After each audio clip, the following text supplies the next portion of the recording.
This is the Enjoyer Podcast. I'm your host, James Dixon. I start this podcast today with bad news. Somebody in Michigan, their vote won't count on November 5th. Now, I've been assured that my vote will personally count, so we have good news there. But because a Chinese national voted illegally in Ann Arbor and their vote did count, someone in Michigan's legal vote will be canceled out. Wish I could just wake up and it not be true, but it is. We have election insecurity in Michigan, and there's nobody better to talk about it with than former Secretary of State and current Senator Ruth Jocelyn. Everything about this story in Ann Arbor stinks. The facts stink. The facts are a Chinese man, 19 years old, votes in Ann Arbor. This wasn't the result of some kind of high-level forgery that Xi Jinping has pioneered. It's because his ID was never required. All he had to do to be handed a ballot was check a box attesting that he can vote legally in Michigan, and then he checked it. In these dishonorable times, Michigan's election security relies on the honor system. Anyone willing to do the time is able to do the crime of voting illegally in Michigan. Our Secretary of State, Election Barbie, Jocelyn Benson, has no plans of stopping them, even as she insists that our elections are secure. The details stink. So not only did this Chinese guy vote, and his vote will count because it's been tabulated, if they could retrieve this one vote and match it to him, they could retrieve your vote. They could retrieve my vote and match it to me or you. So we don't like that part, but we do get it. But here's the worst part. Authorities only learned of the illegal vote because the illegal voter turned himself in. But for the self-reporting of the crime, 10 million people in Michigan would think that our election system is secure. Nothing to see here. And even with the illegal vote, our media in Michigan has run that same storyline, that there's nothing to see, that the system worked, that our elections are secure. The story of the Chinese national, the illegal voter, actually ran as a Detroit News exclusive. This was done with the intent of stage managing the story. The Detroit News has been front and center in pushing the narrative that the system worked. Then over the weekend, we get a Q&A with reporter Beth LeBlanc with Jocelyn Benson. Throughout, the story of the illegal Chinese voter has been a collaborative effort of the Detroit News and the Michigan Secretary of State to turn a historic voting breach into a tale of the system working in the end. And so at her moment of greatest failure, Election Barbie found a defender in the pages of the Detroit News. What's wrong with this picture? A reported story might get people on the record who would note that if this one guy voted, 10,000 others could. And if the other 9,999 don't turn themselves in, they probably don't get caught. A Q&A doesn't meet the standard of journalism where claims are tested against facts. All that's true in a Q&A is that someone said it. And so the very format of the story gives Benson a bully pulpit that her performance did not earn. Since youth, I've been saddled with a curse. I listen when people talk. I read stories to the end. I've learned to listen for what people say and what they don't say. Most people struggle to understand the thing. My world is about the thing behind the thing. So when people tell me that the system worked because the Chinese man got caught, I ask them this. I asked them the question that Beth LeBlanc did not ask Jocelyn Benson. Had this guy not self-reported, how would he have gotten caught? Who could have caught him? Under what circumstances? But for the self-report, how does this guy get caught? But for others who self-report, how can we say that our elections are secure? How do we know that others haven't done the very same thing? I would ask this. I would ask, what election security measures would we need in Michigan to prevent a Chinese national from ever being handed a ballot? I would ask, Madam Secretary, do you support no loophole voter ID? Oh, we need a law or an amendment to do this? Do you support that law or amendment, Madam Secretary? These are the questions a serious media would ask. Instead, the Detroit News asked the Empress to describe her beautiful robes. My guest today, Senator Ruth Jocelyn, has concerns with Michigan's election system, to put it mildly. As a citizen, as a fellow citizen, she has a right to have this conversation, more of a right than that man in Ann Arbor did to vote. As a former Secretary of State in Michigan, She has the perspective to show us the thing behind the thing. Ruth, it's my pleasure today to welcome you to the Enjoyer podcast. Thank you. Thank you so much for having me on, because there is another side and people do deserve to know and hear it. And this is a situation I've been warning about since Proposal 3 of 2018. And really, it's the operatives of the far left and the Democrats in the legislature, along with the current Secretary of State and the governor, that have just gutted election integrity in our state. And this is a consequence of that. We have same-day registration, but there's no way to check to see if someone's a citizen or voting in another state. Zero. Nothing in our system. Everything's been wiped out. And then Michigan has a no photo ID requirement. And in fact, Proposal 2 of 2022, that was pushed by liberal activists with millions of dollars of the most deceptive advertising that I've ever seen. We actually have a prohibition on requiring photo ID written into our Constitution, which is just amazing because they passed it with the most deceptive lies I've ever seen. Because we were told we were getting voter ID. Yes, that's right. And so we have early voting. That's another thing. As you can see from this particular incident, that means that, you can register and you can vote right away. And there's no way to tell if somebody's a U.S. citizen or not. And by the time the vote's cast, the damage has been done. Yes. When I was Secretary of State, we had a different system. We did check those things out. So right now this is a mess. And this one incident is just the tip of an iceberg. So if you look at it like how common is this? What's the scope of it? People ask me, but we have no way to know because it's, been enshrined in everything in laws and ballot proposals that we simply can't find out ahead of time is when you need to before the vote goes through the machine. Because you're right, you can't pull it back out because it's a secret vote. And the Democrats have just stripped away all the laws and the rules that are used to prevent it. And the Secretary of State doesn't even follow the laws and the Constitution, according to one of the judges. So when we registered to people to vote in the Secretary of State branches, when I was a Secretary of State, we ran every single person through Homeland Security, and you had to register ahead of time so that we would have that information so we could send that so the clerk could simply check it. Because every once in a while it's a typo, right? Now I do have to remind people, you were Secretary of State 2011 through 2019. This isn't, we're talking about like 1980s or something. This is very recent. And so the story Ruth is telling you is how our state, how our election security has been made less secure. We didn't just wind up here, and nor is it our default. We're more secure, and we've been made less secure over years, over time, with policy decisions. Right. And so I always thought making sure the qualified voter file was accurate is sort of the foundation to everything, and then having valid ID that proves that you have the right, you are a qualified voter. So when I was there, I found 3,505 non-citizens registered to vote in Michigan. So now you have same-day registration, and the clerks don't have any access to the system. They don't know because that's private information. Only the Secretary of State has that information. And everybody was sent through a system that would go to the Homeland Security, and then they would let us know. But there's no photo ID requirement. So even though over 80% of the people support this, including the majority of the Democrats, and of course, Republicans and independents. So I'll give you just one idea of the scope of what the problem might be.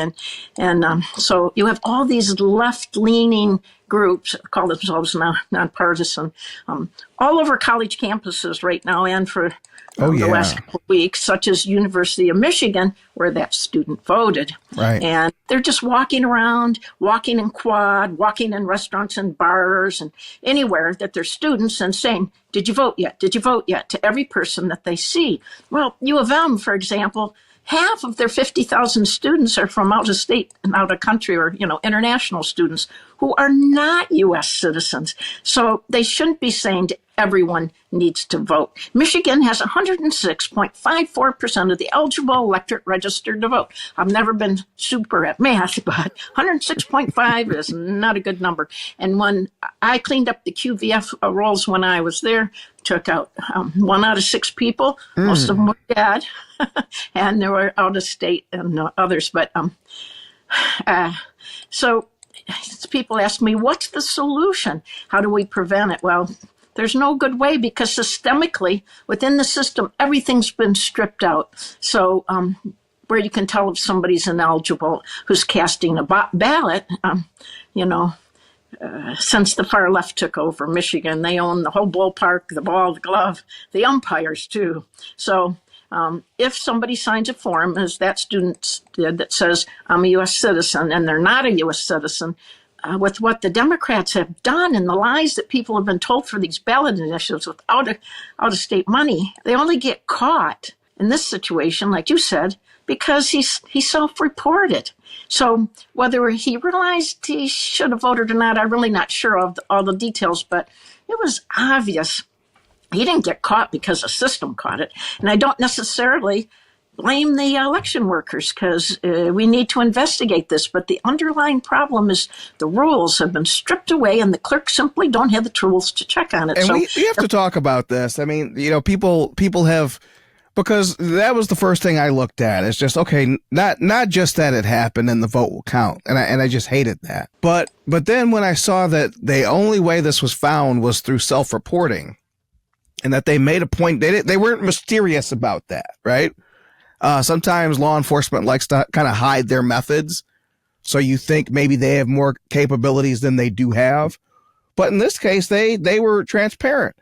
The guy turned himself in, which to me is to say, if you don't turn yourself in, you won't be caught. So to me, I view these things these stories through the lens of a bad actor.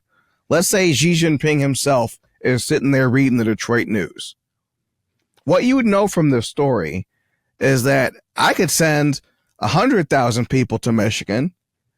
They would not be asked for ID. They'd not be prevented from voting. Those votes would count even if they were illegal. And if my guys don't turn themselves in, they'll never be found out. Am I wrong? Well, the Secretary of State, she's the one that wrote the rules, the one that's there now, certainly not me. And all the early voting procedures. Right. So it used to be you would have to go through a process. I had to take my administrative roles to what's called JCAR, which is a bipartisan group, and also citizens, and say, here's the election changes I want to make. Then both the bipartisan people that sit on the legislators that sit on that committee and the public would have a chance to say, we don't like it, or we like it, or here's what we'd like changed. She got rid of that pesky law. She doesn't have to go through that at all. She was found in violation of it, so she just got rid of it. So there's no oversight. And there's the holes the size of Texas on checks and balances because they've been stripped away, and the current Michigan Secretary of State really is an operative for the far left, and she has ensured that proper safeguards aren't in place. She advocated time and time again to strip them away through those deceptive ballot proposals with big out-of-state money and her unconstitutional and unlawful rules. So I don't think this will be the last case that we see, unfortunately. Let me ask you this. What reaction, like I look at this and I see a severe election breach. I see the one that indicates that the 10,000 could do it. Let's say this had happened under your watch and it's just this oversight that someone exploited. What would you have said then? Because what I haven't heard Benson say is that we should close the loophole. No, she opened it. She pushed for it. She got money into Michigan to run ads to say this Prop 2 will enshrine voter ID into our Constitution. But way down through the thousands of words, she didn't put or none. It's not about whether you or I or other people disagree. It's how do you trick people? How do you get you what you want? I think that is treating this like peasants and them royalty, right? You trick us into it by this massive amount of money that came in from out of state. You do commercials, prime time, over and over, very well done, by the way, and mailers saying it will enshrine voter it will enshrine voter ID into our Constitution. But the part that they didn't tell you was or none. And so she's pushed for that. This is what she likes. She's pushed for all of these things. She is an operative for the far left. And I was so proud of the group that I had because we treated everyone the same. We didn't care if you're Democrat, Republican. We liked you. We did. And I took a little criticism for that from a few people, but I sit next to and caucus to somebody that I fined from a campaign finance act violation. And I fined everyone 100%. Benson fined Governor Whitmer when she violated it 2.8%. That's like the cost of doing business on a couple $1 million. But so I just found out some very disturbing information this weekend because we were looking into how much this happens. We're getting information from people that are at U of M and other colleges of what's going on. So we dug in. And we found on it, and you can find it, you can look it up. This is a statistic under Help America Vote verification system. So that states that the name, the date of your birth, and the last 4 digits of your Social Security number all have to be put on your voter registration application so that they can try to verify it.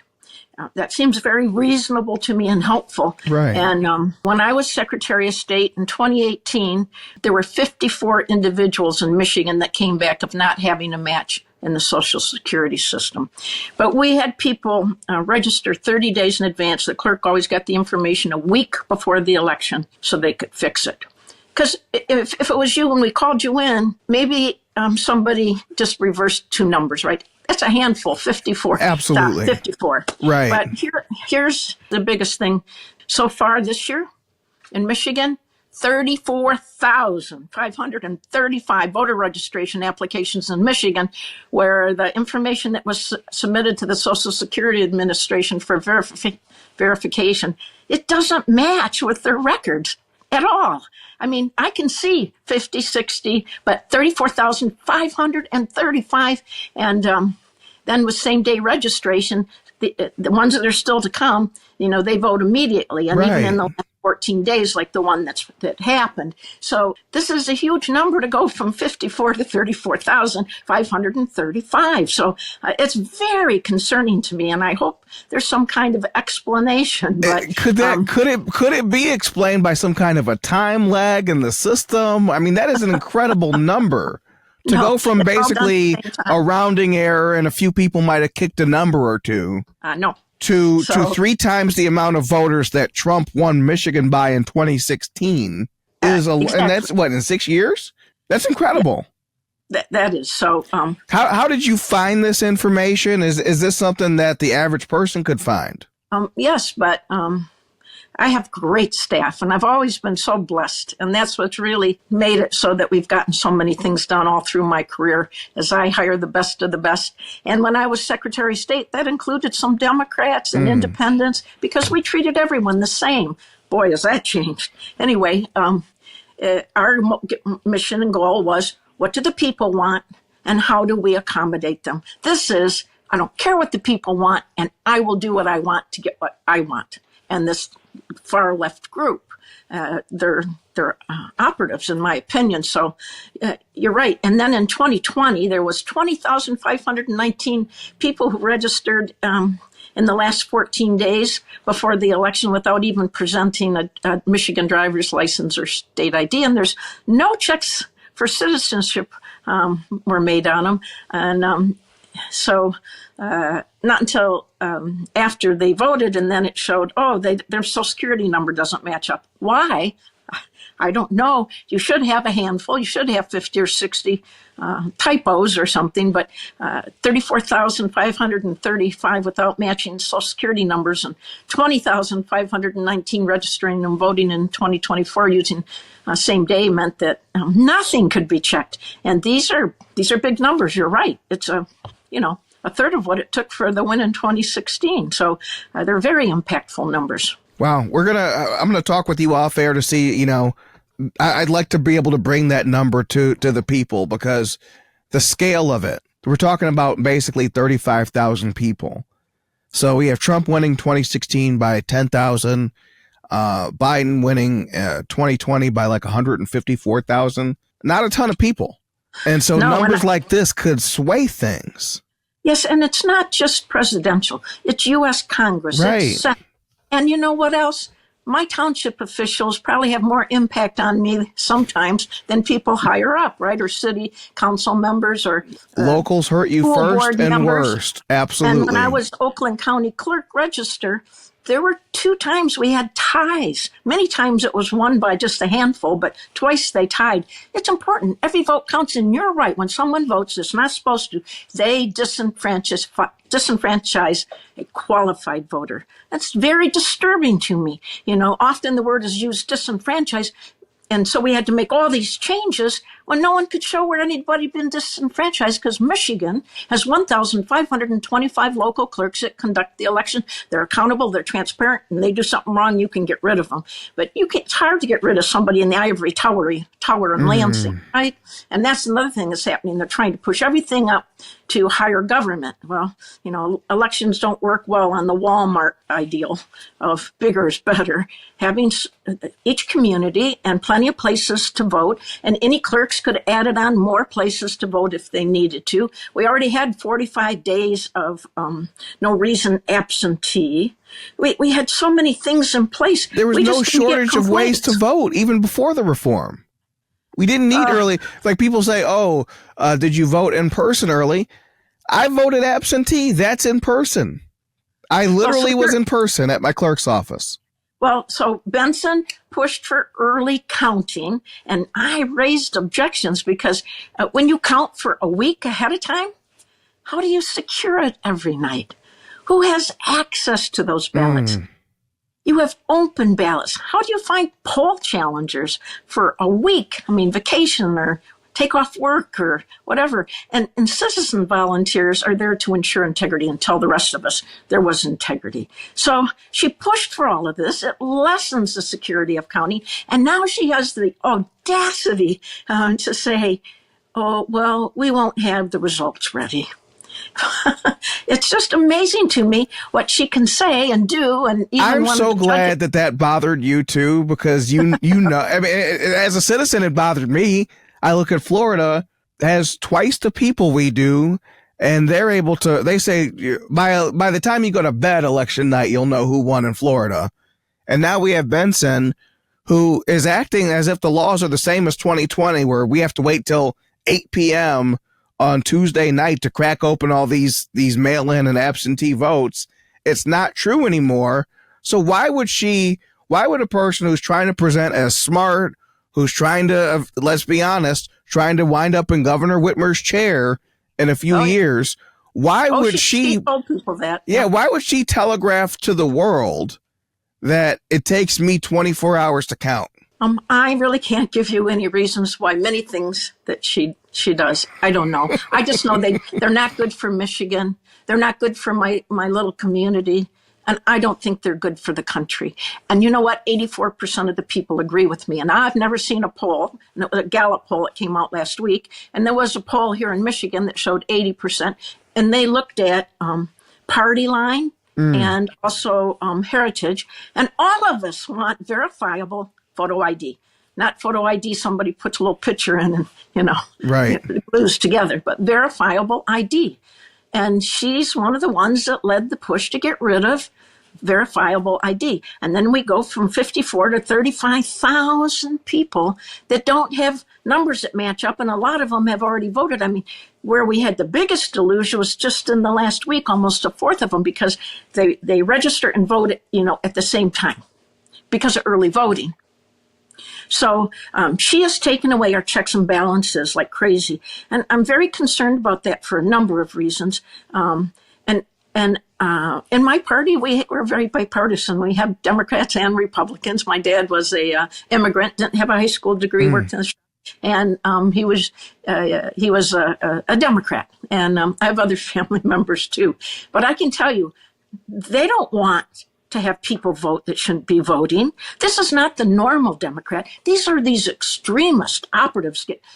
Benson got $600,000 electoral pack from 3 donors, all from California, and then gave one of the Supreme Court judges over $80,000 while she had a case in front of them where she'd lost in the 2 lower courts. I don't think anybody wants this that's normal except extreme That's operatives. so obviously gross. It's kind of become an only in Michigan thing. I mean, that's just, it is just glaring. I'm not going to say it's corrupt. I'm going to say it looks corrupt.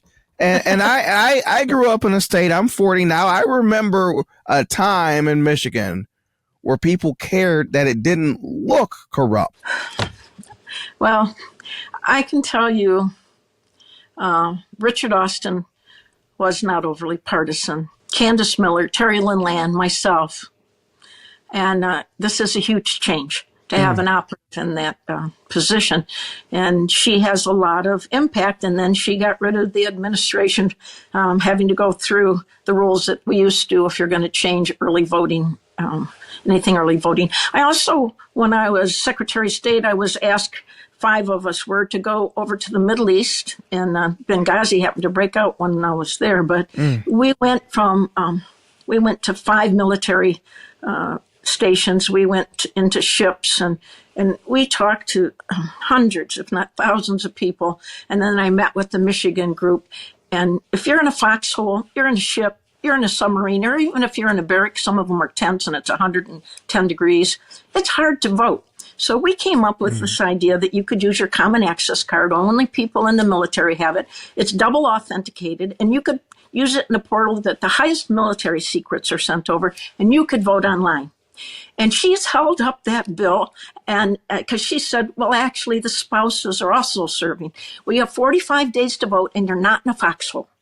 And you don't have a CAC card. So we can't confirm anything. We don't even know with the same day voting if somebody voted in Holly and in Flint. We wouldn't know because there's no way to know. We don't have real time. So how are we going to find out if somebody voted in Germany or Japan that they're a legitimate voter? And now we have well over 30,000 people that don't have social numbers that match up. I mean, it's just not right. It's just unfathomable for me. I don't care if you're a Democrat or Republican. You should not like this. And I can tell you what, if one side cheats, it means the other can. And I'm an old backpacker. I've been to dozens of countries backpacking, and I almost always go to wherever their government is. I want to learn more. And we're not going forward. We're going backwards. We're going to where countries like, look at Venezuela. Like, it's got so much riches. It has just incredible ability for everybody to live in a decent, like Americans. Maybe, they have some natural resources, but what I saw there just makes tears come from your eyes. I mean, the government's so corrupt, and they're like the royalty, and the rest are peasants. Shame on them. You're there to be a public servant first and foremost. Shouldn't do that. And I feel like some of that's going on here. We're going to do all of these things that aren't right, that people have told you over and over we don't want. It was a Detroit poll that showed that 80% of us didn't want it. And that was like a year ago. And then this new one comes out from Gallup. These aren't push polls. 84% of us want verifiable identification. So she just pushes this ad with all this out-of-state money to say we're going to enshrine voter ID in their Constitution, but they don't tell you, or none at all. Like, what is that? How can you treat people like that? How can you look down on them like that, thinking what I want's more important than you do? That's not about America. That's not about freedom. That's not about liberty.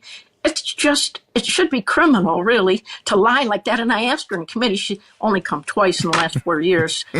Once, I kept asking her a while ago, why is, at that time it was 103%. When I handed the baton, it was 99% of the qualified voters registered to vote. I kept getting gavelled down, and I thought, you know what, I've never done this before, but I'm not going to stop talking. I have a right to ask for my constituents why we had 103 at the time. Right. And first of all, she denies, and then she minimizes. Oh, it doesn't matter. And then she blames somebody else. It is just phenomenal to me what she gets away with. Where is the mainstream media? They should call us out. I make mistakes and get called out, and so I should. Right. But she's making these unilateral decisions, and she was found in violation of the Constitution and of state law by judges because she said on the line that's administrative verify, you're supposed to verify signatures, she said, nah, presume they're good. Right. And she lost in 2 courts, and then she goes up to the higher court, and they said, look, that's against the Constitution. That's against state law. And she's a Harvard law grad, so these aren't mistakes. I come from a little teeny cinder block house, and I know way better. So you follow the Constitution. People count. That's why you run, is because you want to represent people, not you want to represent some ideology that very few want, and then use your powers to get there. It's just shameful. I've been doing this since 1989, and I've never seen anything as bad as this, ever. But I did work with Candace Miller to help clean up the QVF. She was a wonderful Secretary of State, and she was in Congress then. And so if anybody wants to push, now Lisa McClain, Congressman McClain, has the bill. It's called H.R. 2566. That's H.R. 2566. It's called the Voter Registration Efficiency Act. And that's simply like when you move to, say, Florida, you must surrender your driver's license. That's a law. But we need to add on 2 more buttons for those DMV. Also surrender my voter registration. And the other button probably is I want to register here. Yeah. But, here's another thing. Kennedy being on the ballot. She was told she couldn't put them on. So the ballots all went out and were certified. And after September 6th, the law says you can't change that ballot anymore. There's lots of stuff to get ready for ballots and get them printed and get them out. So then after, and that was to add Robert Kennedy back onto the ballot. And so the Supreme Court didn't tell her to put him back on. A lot of news stories were a little bit narrower there. They just said she could do what she wanted. But There was a law that, and she told the courts that, she could do this, but she changed them September 9th. So the deadline was September 6th, and she put them back on September 9th. But you couldn't change it after the 6th by law. So I filed a complaint with the Attorney Grievance Commission because she violated the law. She was told by the lower courts, that she couldn't do that. And that's the one where she donated money that she had gotten from California to one of the Supreme Court candidates while they were looking at this case.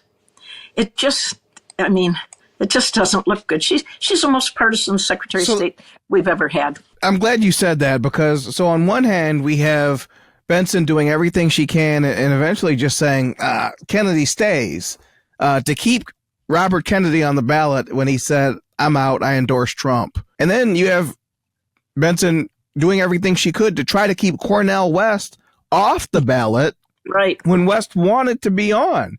So which basically, whatever helps the Democrats is what Benson does at every turn. Every turn. Is there anything the Bar Association, the Grievance Commission, what can they do? Well, they have a number of actions that they can take, and so they're not going to get back to us any too quick. Oh, no. And that's the thing. It makes me think that that process is probably as baked as going through the state court system, which is controlled by Democrats. It's like these days you could have someone dead to rights on what they did wrong, but who will investigate, who will listen, and who will punish them? That's right. And then all these proposals, they had all this money, out-of-state money, and all these wonderful, they were top-notch ads. But like Proposal 3 of 2018, it allowed people to vote without ever being seen in person. That's kind of wonky, but that's so important. We used to say you can vote absentee if you fit, you're going to be out of town and fight for other requirements. Right. You can, but either when you register or when you vote for the first time, we just want to see a warm body once, just once, and then you can. That got stripped out. That was an important foundational law that most people have no idea, and the only reason why I do is because I was a county clerk and Secretary of State. So so now it lets people register and vote in the 14 days prior before Election Day, and they can register without showing any kind of photo ID at all. And then we have no real-time system to check to see if they're eligible to vote. And then we have, 34,000 people that don't match with Social Security. It's a big concern to me. And then a proposal, too, with the early voting, that those 9 consecutive days prior, people are feeding them in. So you're registering and feeding them in. And so the ones that don't match, we don't have a chance for the local clerks to check to see. And I can tell you that when you have 35,000, that is not all clerical errors. Maybe 54 throughout the state, but right. Not that. So it prohibits requiring photo ID with those deceptive ads, and you can fill out one absentee ballot application and receive ballots automatically. Oh, in the yeah. future for up to 6 years. And we don't have a system to know if you voted in Florida and Michigan. And I actually had that happen when I was Secretary of State. And I'll bet that investigation cost $60,000. And the only reason why they did it is they were claiming homestead both in Florida and Michigan. And then the way you establish where your homestead is where you vote. And that's the problem with the college kids now. We had it set up so you voted wherever your driver's license or your state ID said. Right. So if you live in Ohio and you have an Ohio driver's license, that's where you vote. So these proposals open it up where college kids get to pick where they want to vote. Do they want to vote in Ohio or do they want to vote in Michigan? And then you have this very aggressive groups on campus saying Michigan's one of the 5 swing states. We need you, man. And they're, I've been told they're very persuasive. And so they catch you coming down in Angel Hall and you don't have a chance. So I don't know what happened to the young man from China. He's 19. Seems unusual. He's been arraigned. He's an adult. Usually you release the name, why they haven't. And so I would like to talk to him. Did he get pushed into this? Because they're asking everyone to register to vote. And I think he was pushed into it, but I don't think it was the guy at the brown jug who did it. I don't think that was the deciding factor. I mean, if Xi Jinping himself wanted people in Michigan to think, man, I'm not even sure if it's worth me voting, because God knows how many illegals have voted. God knows how many Chinese have voted. I just don't think that the system is secure. I don't know what he would do differently. Well, it was secure because if he tried to register to vote, he would have come up. He didn't have 4 digits of a social security. Right. And then the clerk would have intervened and said, hey, what's going on here? And I'm telling you, when there's 54 in 1 year, there might have been some people ineligible, but a lot of those were probably clerical errors. Benson can't talk her way out of 35,000 that don't match. And this is something that the mainstream media hasn't even written about. And you have the article that with Benson, and she's, a Harvard law grad. She's smart, not particularly with integrity, often twists things and is deceptive. But there is another side to this. And a lot of people are realizing it, and I don't care if you're a Democrat or a Republican, you should not like what's happening in Michigan. It hurts all of us, because if one group cheats, the other groups, some people in it, and it's most Pandora's of us would box. never. You can't think that you'll be the only person who benefits from it. If it's susceptible, then it's game on. Well, and I want people to understand that for you, this isn't just sour grapes of like, oh, she's sitting in the chair I used to occupy. You ran against Benson in 2010 and you beat her for Secretary of State. Ruth, why were you able to win that race? And Ruth, if it came down to it, if Michigan needed you to do it again in 2026, would you do it again? Well, a couple of things. There's term limits, and I like them. So no, I'm talking about for the governor. Oh, and she just doesn't follow the laws. And I did not want to run for Secretary of State against her. Her name was in there. She's a Harvard grad. I came from a little cinder block house in Waterford. My dad didn't have a high school degree, And also, I had a really good job as Oakland County Clerk, Register of Deeds, that was close to home, that paid $35,000 more a year. Whoa. Whoa was right. You took a pay cut? My mom was living with us, and I was caring for her. And my daughter was young. Her dad and I had her on her 20th wedding anniversary day. So I had, and she was having some health issues. My mom was declining, and you want me to take a job for $35,000 less and drive all over the state and not see my family as much? And they said basically yes, because they did a poll, and out of all the people, and they were great candidates on the Republican side, I was the only one that could win. And Wow. I said, I'm not doing it. I'm just not doing it. And then 9 days before you had to throw your hat in the ring, they showed me where she was working with Soros.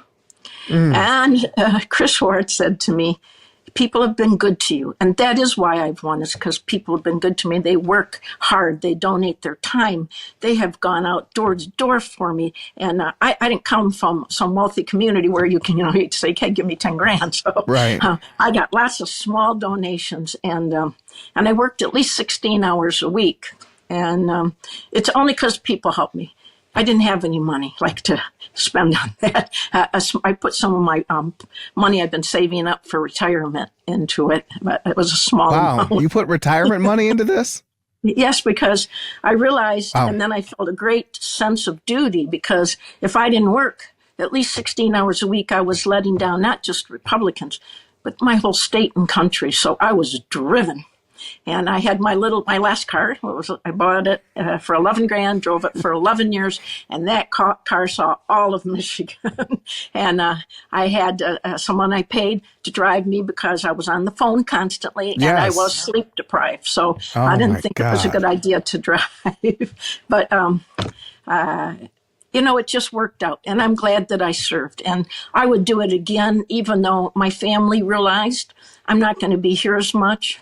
And they realized why. Right. Well, and now having the person you were against actually in the chair, now it's like, do you see what I was trying to prevent? Yeah, I did for 8 years, but then after that. And I think it's key now that we get somebody in there that's nonpartisan. I don't want a heavy-duty partisan. Some people do on both sides, right? That's not a job for a heavy partisan. Right. People of this state don't deserve that on either side of the aisle. I'm just confounded, but she gets all this out-of-state money, and she is a Harvard grad law school, so she's able to talk in circles and say things that aren't quite right. Because did it enshrine photo ID? Yes, it was already the law, photo ID in our state laws. Did it enshrine it? Yes. But what she didn't tell you, and no one else did, is later down in that long list, no ID. And like Harvard legal mumbo jumbo, so it wasn't, like a staccato like that, but it was written in a way that most people would have a hard time. And plus, you can only put 100 words or less. So that's the value you place on her Harvard affiliation, because you mentioned it a few times, is that you believe that's where she learned these kinds of deceptive techniques and things that make politics inaccessible to people. No, I'm not blaming Harvard. I'm blaming her. I mean, she is smart. She went to law school at Harvard. You got to be really smart. That's all I'm saying.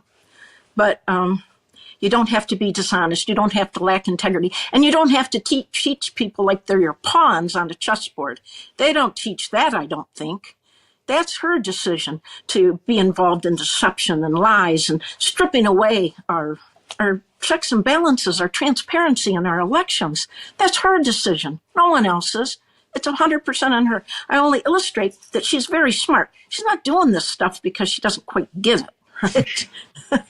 She gets it. Right. She's not 1 inch confused here. She knows what she's doing. That's right. She's an operative, a smart operative. Dangerous, really. I think, when you have people that don't tell you the truth and they think it's okay that they use you for their goals. That's not what America was founded on. That's not how we've become such a wonderful country. And I've been to so many backpacking. Like what we have here is so special, and it's worth protecting. And I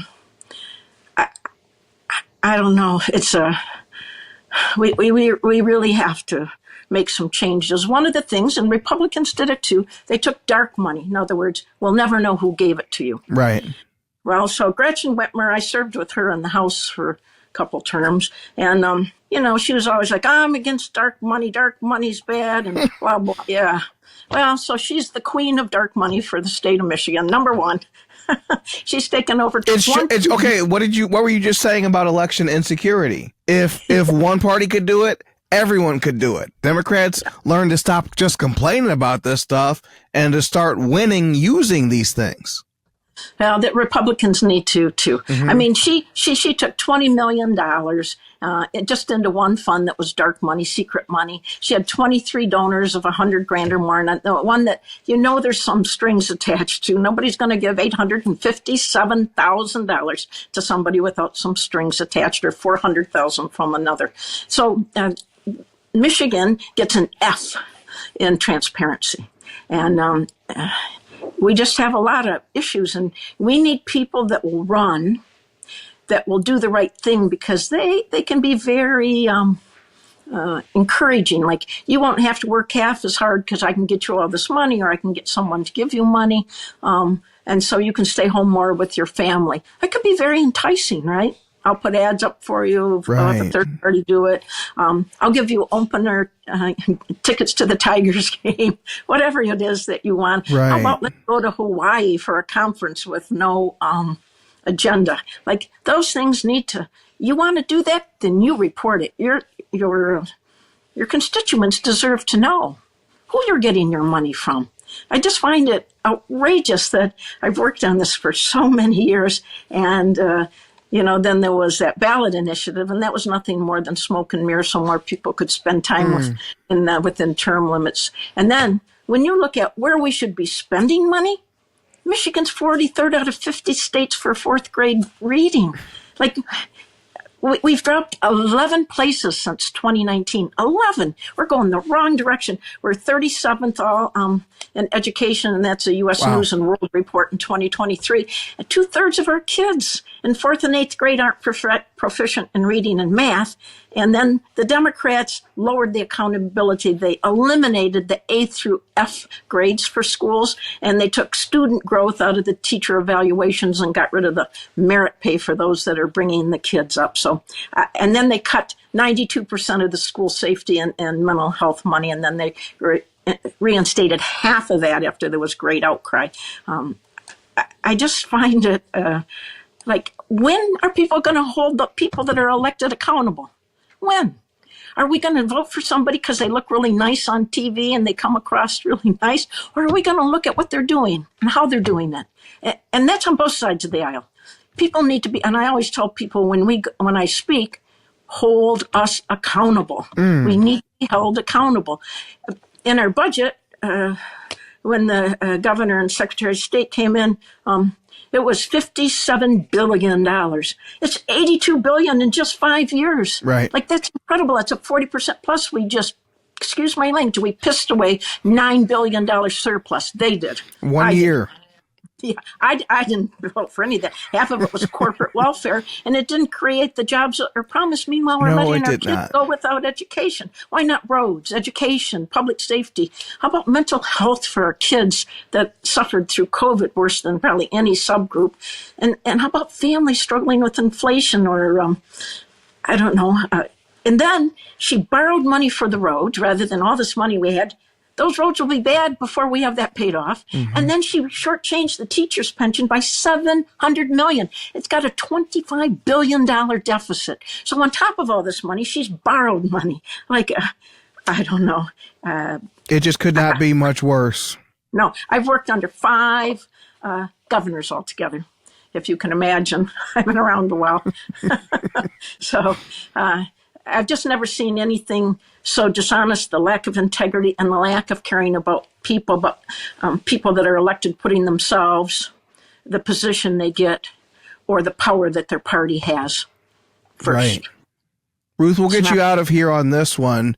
Okay. You've been very generous with your time. In 2 years, we do have another Secretary of State. Benson cycles out. Your term limited out. It'll be someone we have not had before. What should Michigan look for in our next Secretary of State? And what things should be red flags were they to come up when someone comes knocking at our door? Isn't that interesting? Because Benson said she was nonpartisan. She ran on nonpartisan, and she's the most partisan. And it's not just me saying that. What should we have asked to pierce through that at the time? Because it clearly wasn't true. Well, when somebody doesn't have integrity, they can say whatever they want, and very charmingly.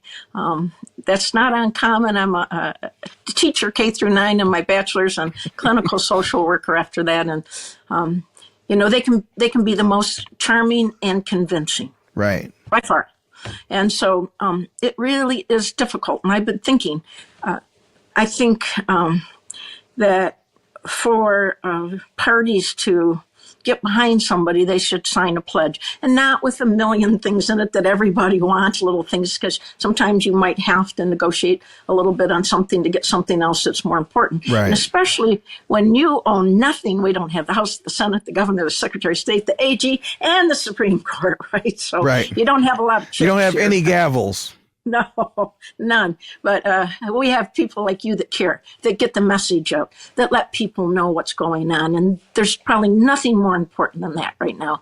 And but I was talking to a group, and I said, you should make each of us that are running sign something. And don't, like I said, don't muck it up with all kinds of stuff. Name what your 10 most important things are and have them sign it and hold them to it. And don't let the glitz and the glamour and the little, Dorito thing make you vote for somebody. It's just, unfortunately, the mainstream media, they have not been as comprehensive as they have in years gone past of being fair on both sides of the aisle. And I don't know why that is exactly, but I've watched it happen since 1989. Their handling of this illegal vote story, to couch it as an example of the system working when literally everything indicates otherwise. No, the facts are in. They were good journalists, but they're a horrible press office. Well, and you know what? In the last same day registration and voting, we'll bump that number. That's 34,535. So, my God, what's that number going to look like? A week from now when we see the final. Well, I don't know, but even at 34,535, there's reason to be concerned because when I was in office, we had 54. I mean, 54, just two digits. And if there were some people that shouldn't have signed up, the clerks catch that. And if it's a clerical error, which 54 out of all the hundreds of thousands of people, vast majority probably are, they fix them.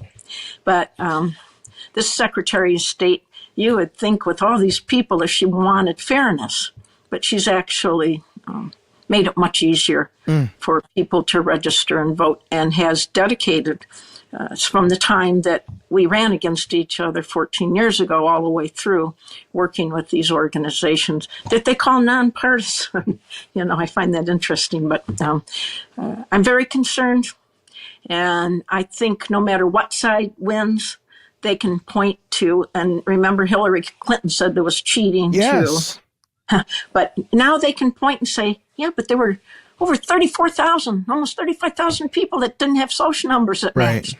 Like something's wrong. You got rid of photo ID, and you told the canvassers they can no longer do their work that they used to do. They can't say that they have something that looks fraudulent. They're no longer able. Like, why would you take those 2 Republicans, 2 Democrats? If there was probable cause, that was a good check and balance. I always call it suspenders on a belt. But did that stop people from voting? Did that hurt when they said, we need to make it easier to vote? How did that make it easier to vote? Unless it's because you're doing something really wrong. Unless the goal was to open the door exactly this wide. Pretty wide. And you look at one thing after another that has systematically layered and layered and layered that take away transparency, and it takes away checks and balances.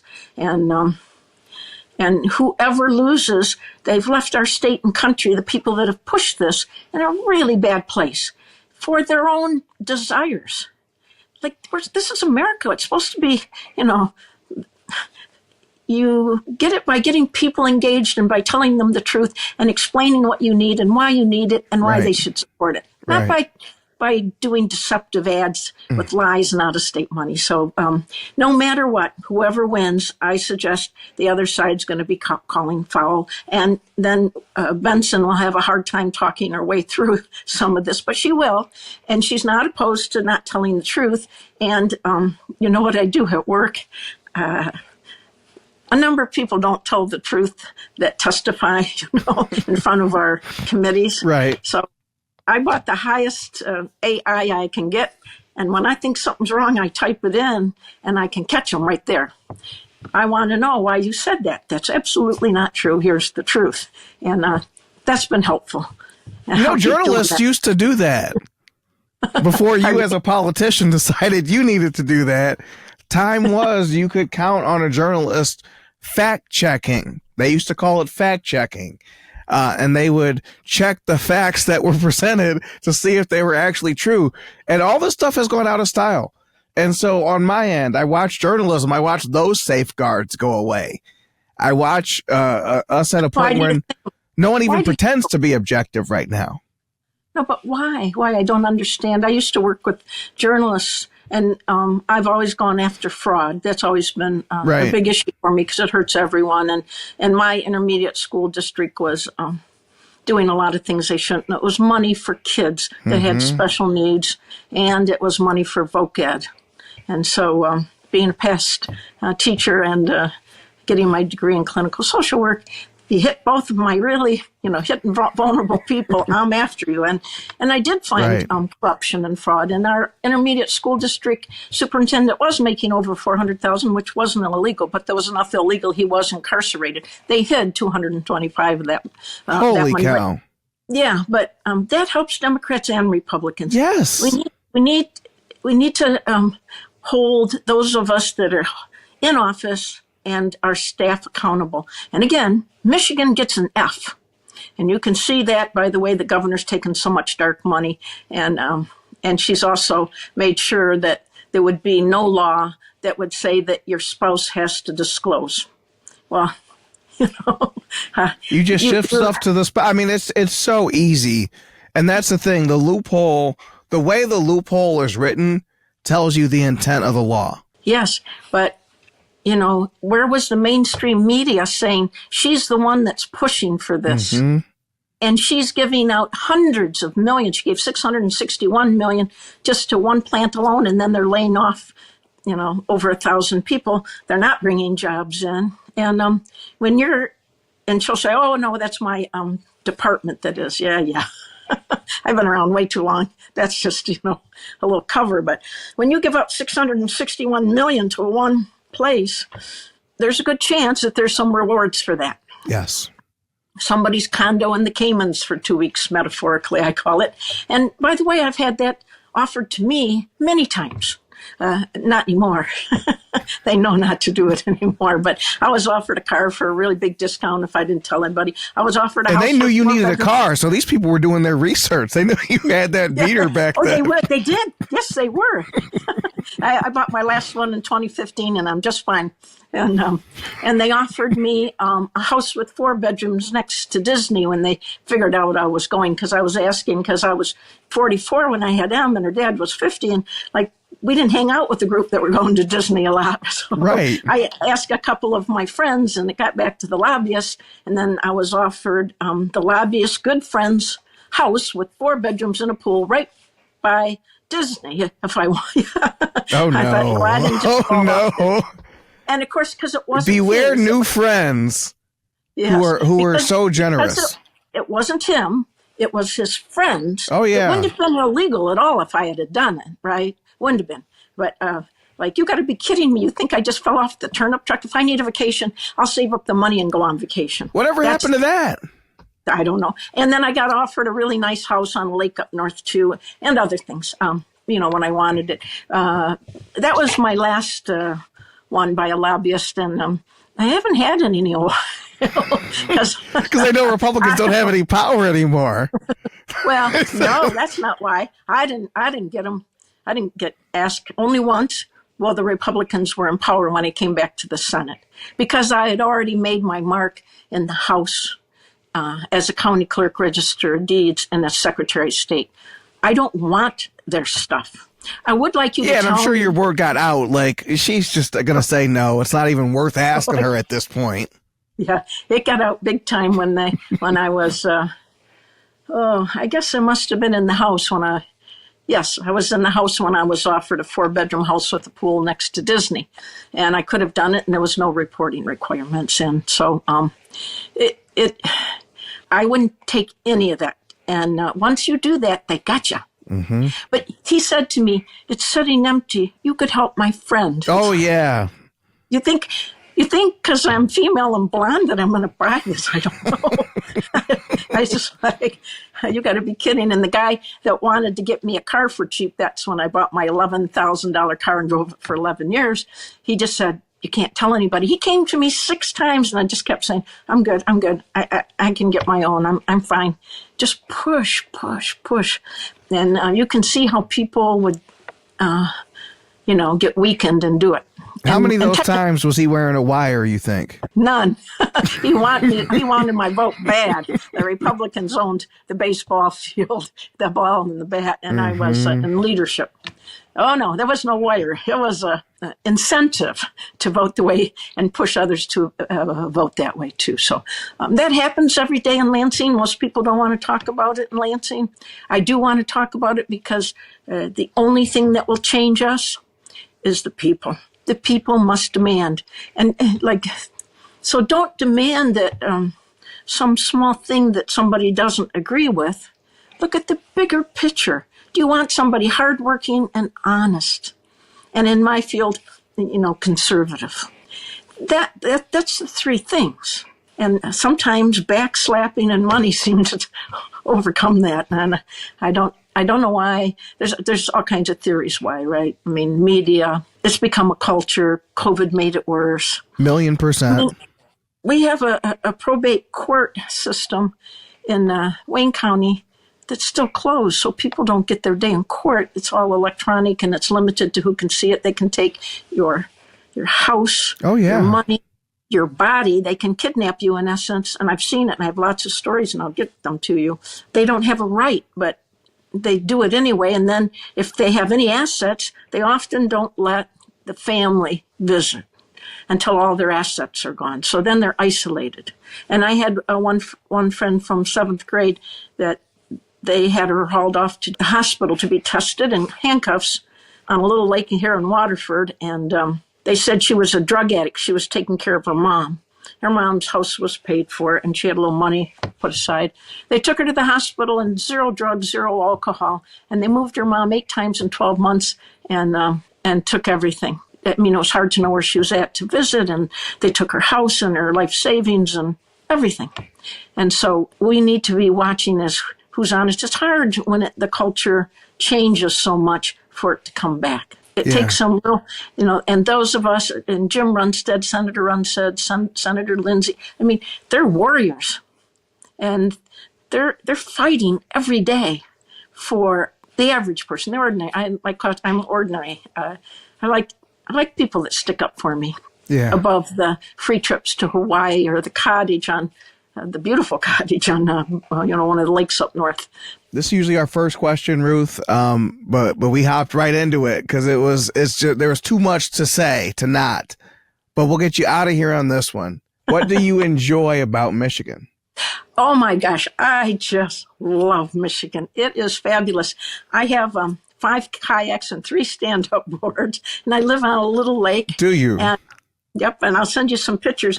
I've been out with the leaves turning, and, there's something about water. Yes. It's calming. It's exciting. Yes. It's fabulous. And Michigan has 1/5 of the world's fresh water in and around it. And I could look at it, sit in it, swim in it, boat in it, and Michigan is just the best. And my heritage is largely here, although my dad was an immigrant. My mom's family, they were farmers in the Thumb. Okay. And then she grew up in Warren. And I still have a lot of family in Macomb County. My mom and dad were great sportsmen, and he was a boater, and he didn't have a high school degree. And because he wasn't a U.S. citizen at the time, he couldn't couldn't serve in World War II. He tried twice. But so he fabricated the planes for World War II here in the United States as a citizen. And I've got a boat. It's called Wow. Tin Lizzie, sitting out here that he made. It's almost as old as me. It's definitely an antique. He designed it and made it. And I'm getting ready to put it in my yard when you come up the driveway to see it, because it's a work of art and it still holds water from 60 years ago. It's He made a boat? Just rivets and aluminum, like an airplane, like a World War II airplane. Yes, he designed too. I would do anything to get a sailboat back. That I don't know where that went, because he died of a heart attack when left my mom with 3 kids. I was 13 when he passed away, and I didn't realize how important that would be to me later. Right. But, wow. But I do have Tin Lizzie, the 10-foot aluminum hydroplane that he designed and made. It looks like an aircraft almost. And I can't wait to get that in the water and get some oars in it and my little lake, just paddle through my lake in a boat that my dad made. He didn't have a high school degree. He wasn't born here. And I guess it's the opportunity. And when I come home from backpacking, whether it's Myanmar, Indonesia, Borneo, wherever, Rwanda, I just stand and look. And people come to watch us brush our teeth because they've never seen toothpaste. They gather around from the town. And I looked, and I think I counted 42 kinds of toothpaste the night we got home. We stopped at Meijer. And the opportunity we have here, for me to be born and being in poverty and have to work 5 days a week when I was 13, to be able to, have a nice house. And I still like my car. I'm keeping it. You're hanging tough with that car. Well, this one's 9 years old, but it was my second new one. And I have a lifetime warranty on it, so I'm driving that till I'm 90 years old. Yeah. But they don't like it at the so much where I bought it from, because they're like, when are you going to sell that? I said, never. So I think, the opportunity in America and Michigan is so rich, and also the people here, because when I ran, I had went all over the state. People were so kind and helpful, and they wanted somebody that would fight for them. They could tell I would. I had a history of fighting for people in the service that I did, and I couldn't have done it without them. Absolutely. Senator Johnson, Ruth Johnson, I appreciate you. I appreciate your time. Thank you. You know what I'd like you to do? What's that? Because it's not widely known, but we have a problem, as they would say in Houston, I'd say in Michigan. We have a problem. Why do we have 34,535 people registered? Many of them, if not most of them, have already voted. They don't have a social security number, which we only take the last 4 digits. They don't match. That's a mystery that needs to be solved. Well, we are on it. Thank you so much. Thank I just you. really appreciate you getting out the word to people, the honest truth. And I think it's kind of a lost art. So thank you so much. Absolutely. Thank you for all that new information that we're going to run down. And just thank you for the time. Thank you for your service. You're very welcome. My pleasure.